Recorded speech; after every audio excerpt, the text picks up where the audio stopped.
नदी के किनारे एक छोटा सा गांव था। गांव बहुत सुंदर था। सुबह सुबह नदी का पानी चमकता था और पक्षियों की आवाज पूरे माहौल को खुश कर देती थी। उसी गांव में एक बड़ा सा घर था जो नदी के बिल्कुल पास बना हुआ था। उस घर में एक बूढ़ी सास, उसके 3 बेटे और 3 बहुएं रहती थी। तीनों बहुओं के नाम थे बड़ी बहू सरिता, मझली बहू कविता और छोटी बहू रीना। तीनों का स्वभाव अलग अलग था। सरिता बहुत शांत और समझदार थी। कविता थोड़ी तेज स्वभाव की थी, उसे हर काम जल्दी जल्दी करना पसंद था। रीना सबसे छोटी थी, वह हंसमुख और मेहनती थी। सास अक्सर कहती थी, यह घर नदी के किनारे है, इसलिए हमें हमेशा एक दूसरे का साथ देना चाहिए। मुसीबत कब आ जाए कुछ पता नहीं। तीनों बहुएं सास की बात सुनती, लेकिन मन ही मन सोचती कि ऐसा क्या हो सकता है। एक दिन सुबह सुबह गांव में खबर फैली कि पहाड़ों में बहुत तेज बारिश हो रही है। गांव के बुजुर्ग बोले, अगर बारिश ऐसे ही रही तो नदी में बाढ़ आ सकती है।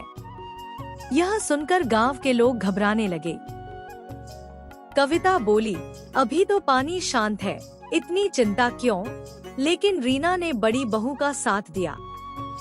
शाम होते होते नदी का पानी बढ़ने लगा, लहरें तेज हो गई। सास ने कहा, देखो, समय रहते तैयारी करना ही समझदारी है। रात में अचानक पानी घर के आंगन तक आ गया। तीनों बहुएं घबरा गईं, लेकिन सरिता ने हिम्मत रखी। उसने कहा, डरने से कुछ नहीं होगा, हमें मिलकर काम करना होगा। कविता और रीना ने भी हिम्मत दिखाई। सुबह तक पानी और बढ़ गया। गांव के कई घरों में पानी घुस चुका था। लोग मदद के लिए चिल्ला रहे थे। तभी सरिता बोली, हमें गांव वालों की भी मदद करनी चाहिए। कविता ने पहले मना किया, पहले अपना घर तो संभाल ले, लेकिन फिर उसे अपनी गलती समझ आई। उसने कहा, तुम ठीक कह रही हो। गांव के लोग उनकी बहादुरी देखकर हैरान थे। जो बहुएं पहले सिर्फ घर के काम तक सीमित थी, आज पूरे गांव की ताकत बन गई थी। जब तीनों बहुएं घर लौटीं, तो सास ने उन्हें गले लगा लिया। उनकी आंखों में आंसू थे। उन्होंने कहा, आज तुम तीनों ने साबित कर दिया कि यह घर सिर्फ ईंट पत्थर का नहीं है, बल्कि तुम्हारी हिम्मत और एकता से बना है।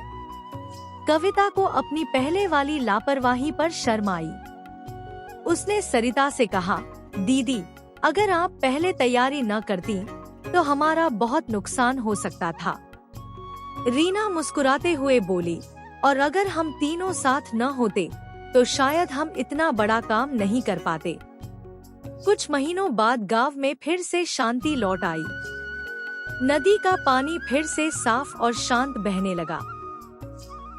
एकता, समझदारी और समय पर की गई तैयारी हर बड़ी मुसीबत को आसान बना सकती है।